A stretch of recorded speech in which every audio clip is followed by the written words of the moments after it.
जय हिंद, नमस्कार।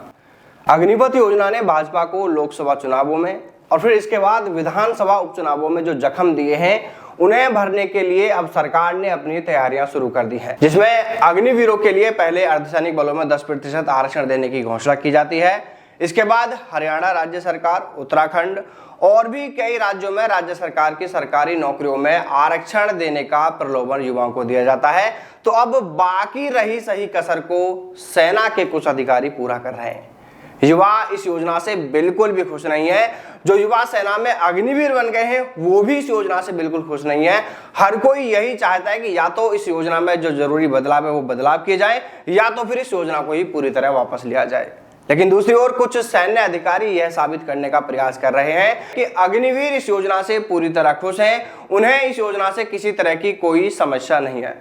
चलिए एक बार के लिए हम आपकी बात को मान लेंगे, लेकिन यही बात आप एक बार अग्निवीरों से कहलवा दीजिए कि उन्हें इस योजना से कोई परेशानी नहीं है। अच्छा, वो इसको लेकर शायद डर के चलते किसी के सामने कुछ बोल तो सकते हैं नहीं, तो चलिए आप ऐसा करा लीजिए कि बिना किसी अग्निवीर का नाम पहचान उजागर किए सेना में एक सर्वे कराया जाए, एक फीडबैक लिया जाए और यह फीडबैक सिर्फ और सिर्फ अग्निवीरों से लिया जाए, किसी अधिकारी से नहीं, जिसमें उन अग्निवीरों से सिर्फ इतना ही पूछ लिया जाए कि क्या वो इस योजना को पसंद करते हैं या फिर इस योजना को वापस लिया जाए या फिर इसमें बदलाव किए जाए। देखना, एक भी अग्निवीर यह नहीं कहेगा कि इस योजना से हम खुश हैं। हर किसी का यही जवाब होगा कि इस योजना को या तो वापस लिया जाए या तो फिर इसमें जरूरी बदलाव किए जाए, क्योंकि इसको लेकर बार बार सेना के अधिकारियों को यह सफाई देनी पड़ती है कि अग्निवीर योजना बहुत अच्छी है, इससे सभी अग्निवीर बहुत खुश हैं।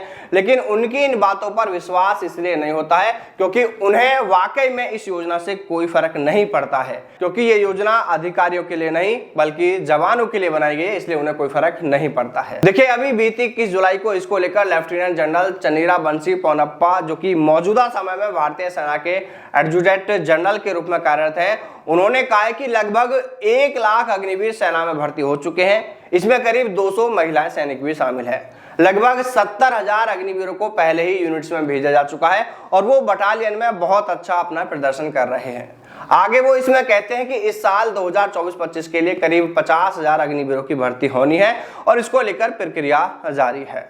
अब जरा देखिए, यहां से आगे की जो बात है इन साहब की, इस बात पर थोड़ा सा गौर आपको करना है। लेफ्टिनेंट जनरल इसमें आगे कहते हैं कि अग्निवीर सभी एक्शन कर रहे हैं, फिर वो चाहे ऑपरेशनल हो या फिर दूसरी प्रोफेशन ड्यूटी हो, ठीक वैसे ही जैसे कोई अन्य सिपाही या अन्य सिपाही रिक्रूटमेंट करते हैं। वो पूरी तरह से यूनिट्स में एकीकृत और आत्मसात हो चुके हैं। वो एक जैसी वर्दी पहनते हैं और बिल्कुल एक जैसी ही ड्यूटी करते हैं। चलिए, यह सुनकर अच्छा लगा कि अग्निवीर एक जैसी ड्यूटी करते हैं, लेकिन थोड़ा सा आप इस पर भी बोल देते हैं साहब की ड्यूटी तो एक जैसी है, लेकिन छुट्टियां उनको मजदूरों के हिसाब से ही मिलती हैं। साल में सिर्फ 30 दिन की छुट्टियां, जबकि दूसरे सैनिक जो उन्हीं की जैसी ड्यूटी कर रहे हैं उन्हें साल में 90 दिन की छुट्टियां हैं। साहब, थोड़ा सा आप यह भी बता देते कि सिर्फ ड्यूटी ही एक जैसी है, वेतन तो एक दिहाड़ी मजदूर के जितना ही मिलता है। आप साहब यह भी बता देते कि बस ड्यूटी ही तो एक जैसी है। अगर कोई अग्निवीर देश पर कुर्बान हो जाता है तो उसके परिवार को वो तमाम लाभ नहीं मिलेंगे जो एक परमानेंट सैनिक के परिवार को मिलते हैं। ना तो अग्निवीर के शहादत पर अग्निवीर के परिजनों को पेंशन मिलेगी, ना ही कई ऐसे और लाभ मिलेंगे जो एक परमानेंट सैनिक के बलिदान होने पर उनके परिजनों को दिए जाते हैं। हाँ, ये सही है कि ड्यूटी अग्निवीर और एक परमानेंट सैनिक की एक जैसी है। अरे साहब, नेता मंत्रियों का तो समझ में आता है कि उन्हें आम जन से सिर्फ वोट लेना होता है, बाकी जनता भले ही मरे तो मरे, उन्हें इससे कोई लेना देना नहीं होता है। लेकिन साहब, आप लोग तो सेना का हिस्सा हैं, सेना में बड़े अधिकारी हैं, बड़े पदों पर हैं, तो आपको तो कम से कम इसको लेकर बोलना चाहिए कि जब ड्यूटी एक जैसी है दोनों की तो फिर छुट्टियां, वेतन, शहादत और भी कई सारी चीजों में फिर इतना बड़ा भेदभाव क्यों। देखिए, अगर इसी तरह की योजना सेना में अधिकारियों के लिए लागू कर दी जाती ना, तो ये जो अधिकारी अभी टीवी पर बैठकर, समाचार चैनलों पर बैठकर ज्ञान देते हैं ना अग्निपथ योजना को लेकर कि वो बहुत अच्छी है, ये है, वो है, ये तमाम अधिकारी अब तक कोर्ट कचहरियों के चक्कर लगा रहे होते अगर यही योजना सेना के अधिकारियों के लिए लागू कर दी जाती। वो इस योजना का जमकर विरोध कर रहे होते, लेकिन क्योंकि इस योजना से उनको कोई फर्क पड़ने वाला है नहीं, यह तो सिर्फ जवानों के लिए योजना लागू की है, तो फिर जैसा चल रहा है चलने दीजिए। लेकिन देख लेना, फिर एक बार इस बात को याद रखना कि इन्हीं अधिकारियों में से कई अधिकारी आपको अग्निपथ योजना को गलत बताते भी दिखेंगे, लेकिन अभी नहीं, जब वो सेना से सेवानिवृत्त हो जाएंगे। लेकिन उस वक्त उनके बोलने या ना बोलने से कोई फर्क नहीं पड़ेगा, क्योंकि ये काम तो खुद सेना प्रमुख रहे जनरल एम नरवणे ने भी किया।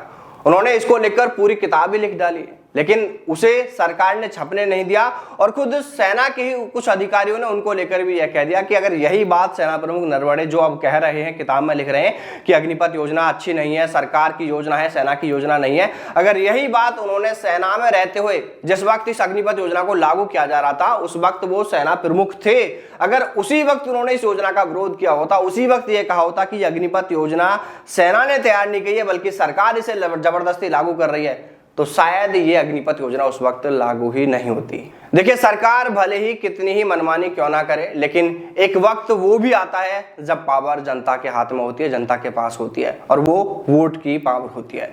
अभी लोकसभा चुनावों में और फिर उसके बाद विधानसभा उपचुनावों में जो नजारा देखने को मिला है, उम्मीद है अगर भाजपा अपनी जिद पर अड़िग रहती है, नहीं पीछे हटती है, तो उससे अच्छा नजारा आने वाले विधानसभा चुनावों में भी देखने को मिलेगा, जब भाजपा को उससे भी ज्यादा नुकसान उन चुनावों में उठाना पड़ेगा।